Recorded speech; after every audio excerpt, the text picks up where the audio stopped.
अब उसके आगे हमारे को समझना ये है और आपको समझना ये है कि किन चीज़ों का ध्यान रखें टेस्ट में।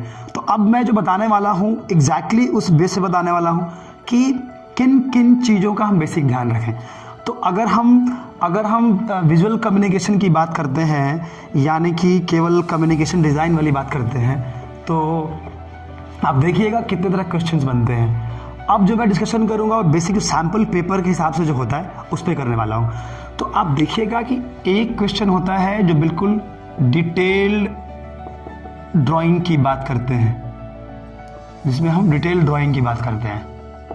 लेकिन वो डिटेल ड्राइंग केवल नॉर्मल ड्राइंग नहीं होता, उसमें कहीं ना कहीं कुछ ना कुछ कोई नया प्रोडक्ट बना रहे होते हैं, या तो प्रोडक्ट देख के उससे इंस्पायर होके या फिर उसके क्वालिटीज़ को यूज़ करके उससे कुछ बड़ा। समटाइम्स यू सी कि एक प्रोडक्ट इतना छोटा है, कोई घड़ी है, इसको 5000 बार बड़ा कर दें तो क्या प्रोडक्ट बनेगा, उसका यूज़ क्या होगा, एक ऐसा सवाल।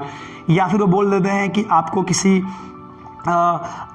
किसी बुजुर्ग के लिए एक चेयर बनाना है, या फिर आपको एक बाथरूम का इंटीरियर शो करना है कि कोई उसमें इंटीरियर या फिर लिविंग रूम बनाना है जहाँ पे कोई फार्मर रहता हो। या फिर इंटीरियर रूम की बात करें, अगर बाथरूम की बात करें तो 2 बार क्वेश्चन आ चुके हैं जहाँ पे एल्डरली पर्सन के लिए बाथरूम डिज़ाइन करना होता है।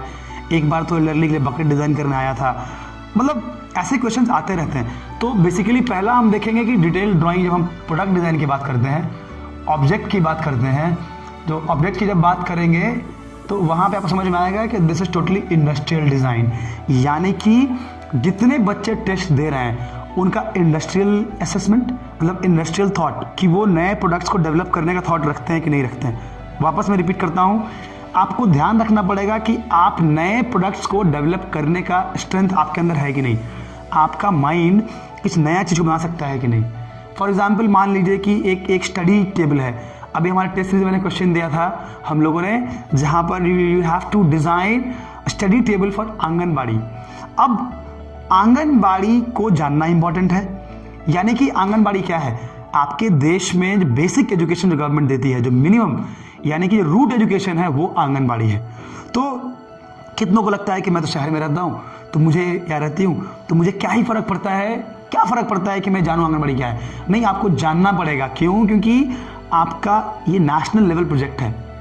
तो गवर्नमेंट ने एक गांव-गांव, जगह-जगह आंगनबाड़ी केंद्र इसलिए बनाया है कि जो प्ले स्कूल का कॉन्सेप्ट जगह जगह है, बड़े लोगों के लिए या फिर अमीर लोगों के लिए सो कॉल्ड, या फिर कैसे लोग जो चूज़ करते हैं कि नहीं मेरा बच्चा प्ले स्कूल में पढ़ के नर्सरी क्लास में जाए, तो उसके लिए गवर्नमेंट ने बनाया है आंगनबाड़ी केंद्र।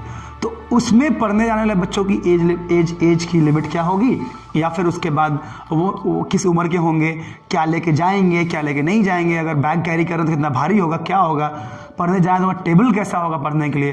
तो ये सारी चीज़ों का डिज़ाइन करने और सोचने का दरकार रहेगा, आपको ज़रूरत पड़ेगी आपको, ताकि वो प्रोडक्ट आप डिज़ाइन करें।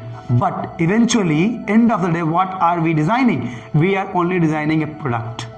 आप समझ रहे हैं, प्रोडक्ट चाहे जहाँ यूज़ हो, कोई भी प्रॉब्लम सॉल्व करे, एंड रिजल्ट आपके एंड से आप स्केच जो बनाएंगे वो एक प्रोडक्ट ही होगा। यानी कि एक आप इंडस्ट्रियल डिज़ाइन का ही कॉन्सेप्ट लेके बढ़ रहे हैं आगे। उसके अलावा आप देखिएगा कॉन्सेप्ट राइटिंग की बात होती है या फिर स्टोरी राइटिंग की बात होती है।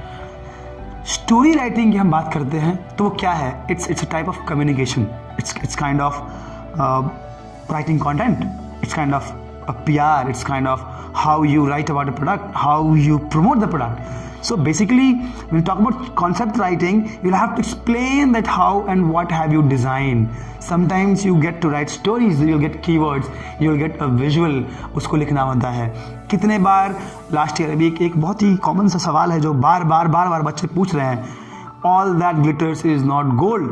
अगर आपने ओल्ड पैटर्न पे देखा होगा या फिर पुराने क्वेश्चंस देखे होंगे, उसमें क्वेश्चन दिया हुआ है कि all that glitters is not gold, आपको विजुअली शो करना है। ये क्या है विजुअली शो करना, ये क्या है, उस बात को विजुअल फॉर्म में कम्युनिकेट करना, या फिर विजुअल दे दिया तो उस बात को टेक्स्ट फॉर्म में कम्युनिकेट करना। दैट इज फ्रॉम VC, यानी कि विजुअल कम्युनिकेशन डिपार्टमेंट से क्वेश्चन आ गया। अब क्योंकि डिपार्टमेंट्स पहले दिन से नहीं बटे हुए हैं, आपको जितने बच्चे टेस्ट में अपेयर हो रहे हैं उनको इंडस्ट्रियल डिज़ाइन का भी नॉलेज होना चाहिए, विजुअल कम्युनिकेशन का भी। ये मैं इसलिए आपको बता रहा हूँ कि आपको डरने की ज़रूरत नहीं है। क्यों आप डर रहे हैं कि एनआईडी मुश्किल है? बिल्कुल मुश्किल नहीं है यार। मैं एक वीडियो कल मैंने बनाया था या फिर पहले बताया था मैंने कि डर, आज मैं बता रहा हूँ क्यों डरना नहीं चाहिए। आप में क्या टैलेंट होना चाहिए, और टैलेंट की बात नहीं है, अंडरस्टैंडिंग की बात है। और इंडस्ट्रियल डिज़ाइन कोई ऐसा मतलब कोई रॉकेट साइंस नहीं है, ये बेसिक रिक्वायरमेंट्स हैं। आपके लाइफस्टाइल में, लाइवलीहुड में, आपके सराउंडिंग्स में क्या कमी है, उस कमी को पूरा करने के लिए क्या प्रोडक्ट डिज़ाइन किया जाए, सोच के देखिए। इमेजिन कीजिए कि एसी नहीं होता, गर्मी में हम क्या करते? आपको प्रोडक्ट सोचना चाहिए। एसी बना दिया किसी ने, इमेजिन कीजिए एसी बना ही नहीं होता तो आप क्या कर रहे होते? कैसे उस प्रॉब्लम को सॉल्व करते? कितनी गर्मी है, रहना है शहरों में, चलो गांव में तो फिर भी खेत है, मतलब दिन में 2-4 घंटे हवा तो चली लेती है, शाम का मौसम तो अच्छा हो ही जाता, आप खेत में बैठ लेते हैं, गेट पे बैठ लेते हैं, अपने पेड़ के नीचे बैठ लेते हैं। लेकिन जहाँ पर दिन भर काम करना है, दिन भर परफॉर्म करना है, दिन भर कुछ ना कुछ करना है कॉर्पोरेट्स में, वहाँ पे लोग कैसे करेगा? ऑफिस तो पेड़ के नीचे सारे होते नहीं हैं, कुछ कॉन्सेप्चुअल होते हैं बट सारे तो हो नहीं सकते। तो एसी ना होता तो क्या करते? So that is a concept of industrial design. Industrial design का मतलब होता है कि कोई भी एक प्रोडक्ट, कोई भी एक आइटम जो मास प्रोड्यूस हो, इंडस्ट्री में बने और लोग उसको फैल के यूज़ करें, मतलब बहुत ज़्यादा लोग, मासेस को प्रमोट किया जाए, उनको दिया जाए और वो यूज़ करे, सामान बिके और वो लोगों के लाइफ को ईजी करे, इस तरह का प्रोडक्ट। अब कुछ क्वेश्चंस ऐसे आते हैं जहाँ पर हम देखेंगे कि लिखना और ये, यानी कि कुछ ड्रॉ भी करना होता है, कुछ लिखना भी होता है, तो ये दोनों चीज़ें कनेक्ट हो जाती हैं, एक में आता है। फिर उसके अलावा 2 डिपार्टमेंट तो हो गया, उसके बाद आप देखेंगे प्रॉब्लम सॉल्विंग स्किल्स। बट ये प्रॉब्लम सॉल्विंग स्किल्स इन दोनों से बहुत क्लियरली कनेक्टेड है, बहुत क्लियरली कनेक्टेड है। प्रॉब्लम सॉल्विंग अगर नहीं आएगी, मैं ऑलरेडी बता चुका हूँ कि प्रॉब्लम्स के बारे में सोचो। किन चीज़ों में गाड़ी चल रही है, पंक्चर हो गया गांव में, आ गई प्रॉब्लम, सॉल्व करके बताओ कैसे करोगे? तो उसको पेपर पे दिखाना, उसको एक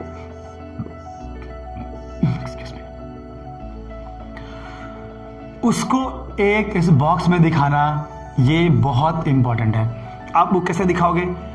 तो गाड़ी जब बना रहे हैं तो पूरी गाड़ी हम क्यों बनाएं, क्यों ना हम इतना बनाएं, और ये टायर फ्लैट है, ऐसा ये बनाएं, ऐसे करके बनाएं, सारा नहीं बना दें हम, समझ रहे हैं? तो कितने बार बच्चे मिस कर जाते हैं, टाइम वेस्ट हो जाता है, जहाँ पे वो लोग क्या करते हैं कि बिल्कुल पूरा का पूरा ऑब्जेक्ट बनाने के पीछे पड़ जाते हैं। ऑब्जेक्ट पूरा नहीं बनाना है। अगर प्रॉब्लम सॉल्विंग दिखा रहे हैं आप, तो केवल प्रॉब्लम वाले पार्ट पे फोकस करेंगे। अगर प्रोडक्ट डिज़ाइन कर रहे हैं तो प्रोडक्ट का जो फंक्शनल वैल्यू है, इंपॉर्टेंस जो है, वही डिज़ाइन करेंगे आप, वही पेपर पे शो करेंगे। So this is how you are going to deal with the questions. Problem solving हो गई। अब हमने डिस्कस कर लिया कि what is VC, what is ID, कितने तरह क्वेश्चंस आ सकते हैं। उसके अलावा कुछ क्वेश्चंस आते हैं जहाँ पर एक बहुत ही सिचुएशन क्रिएट करके देते हैं। पूरी एक पैराग्राफ स्टोरी लिखी होती है, जैसे कि फॉर एग्जांपल अभी हम लोगों ने यूज़ किया था टेस्ट सीरीज़ में, या फिर एक क्वेश्चन दिया था जहाँ पर आप मेला जाते हैं, आप कुछ सामान खरीद के ले आते हैं, आपको कुछ लिमिटेशन देती है मम्मी कि आपको गरम गरम मेला से खाने का आइटम ही लाना है, और आपको कुछ प्रोडक्ट भी खरीदना है अपने लिए, और आप घर आते हैं और टेबल पे परोसते हैं उसको। अब आपकी उम्र क्या है, आपकी चॉइस क्या होगी? क्या आप अपने आप को बच्चा देख रहे होते हैं, या फिर आप जिस एज में मिला जा रहा है उस एज में देख रहे हैं? तो वो आपका सिचुएशन है, आपकी कंडीशन है। जनरली अगर ये कहा जाए कि तुम मेला गए, तो वहाँ बताना पड़ेगा कि I have imagine myself as a child. एक मैसेज देना पड़ेगा, चाहे आप थोड़ा सा लिख के कोने में दे दें। जनरली लिखना अवॉइड करना चाहिए जब तक लिखने के लिए बोला ना जाए। उसके अलावा अगर आप विजुअली दिखा पाएँ कि आप एक बच्चे हैं, तो ऐसे क्वेश्चंस आते हैं जहाँ पे आप उसको विजुअली डील करेंगे। तो प्रॉब्लम सॉल्व करने के लिए भी जो आप ऑब्जेक्ट्स बना रहे हैं, या फिर जो सिचुएशंस को, सिचुएशनल टेस्ट जो वहाँ पे होता है, उसको जब आंसर कर रहे होते हैं, तो वहाँ भी आपको शो करना होता है कि किस तरह से आप सिचुएशन से डील कर रहे हैं, और पेपर पे वो दिखेगा कैसे। यानी कि आपको कम्युनिकेशन का बेस्ट तरीका तो आना ही चाहिए कि पेपर पे कैसे दिखाया जाए। अब पॉइंट ये नहीं है कि आप कम्युनिकेशन, अब आप सोचेंगे कि जब एनआईडी में यही पढ़ाई होता है, विजुअल कम्युनिकेशन आईडी ही होता है, तो अभी हमारे को फिर NID सिखाएगी क्या? अब कहने का मतलब ये है कि NID को अगर किसी को चाहिए कि इंडस्ट्रियल डिज़ाइन में मुझे पढ़ाना है, अगर मैं टीचर हूँ या फिर आप ही किसी को चूज़ करें कि आपको इंडस्ट्रियल डिज़ाइन पढ़ाना है, तो आपका इंक्लिनेशन यानी कि आपका झुकाव उस तरफ तो होना ही चाहिए, आपका इंटेंट पढ़ने का होना चाहिए, आप में पैशन होना चाहिए कि मुझे ये करना है। तो NID इसलिए चूज़ करती है कि क्या उतना पैशन आप में है, क्या उस तरह की सोच आप रखते हैं, क्या उस तरह की बात आप करते हैं, क्या आप अपने बातों को पेपर पे लाने का पूरा स्ट्रेंथ रखते हैं या फिर एबिलिटीज़ हैं। दूसरी बात, NID कभी नहीं बोलती है कि आप बहुत सुंदर एकदम आर्टिस्ट की तरह या फिर भयंकर डिज़ाइनर की तरह कुछ बड़ा बना के दे दो, नहीं। उनको चाहिए कि आप अपने बात को कितना स्मार्टली पेपर पे रख पाते हैं। ड्राइंग में स्किल्स में बहुत सुंदर है तो यू आर ब्लेस्ड, नहीं तो इतना ज़्यादा ड्राइंग के पीछे नहीं भागना है कि लगे कि उसने वो बना लिया। अभी लेटेस्ट जो प्रॉब्लम हो रही होगी आपको, ये हो रही होगी कि मेरा ड्राइंग अच्छा नहीं है, आप उससे बाहर निकलिए। अच्छा नहीं है मत कीजिए, जो अच्छा है उससे बैंक कीजिए ना, जो अच्छा है आपका उसके बारे में बात कर रहे हैं। तो अभी जो हम लोग बात कर रहे थे वो पार्ट बी की बात कर रहे थे। अब हम लोग जो बात करेंगे क्वेश्चन पार्ट ए की बात करेंगे, जहाँ पर क्वेश्चंस आते हैं अलग अलग टॉपिक से। करीब 20-22 के आसपास क्वेश्चंस आएंगे, 22 ही आएंगे क्वेश्चंस।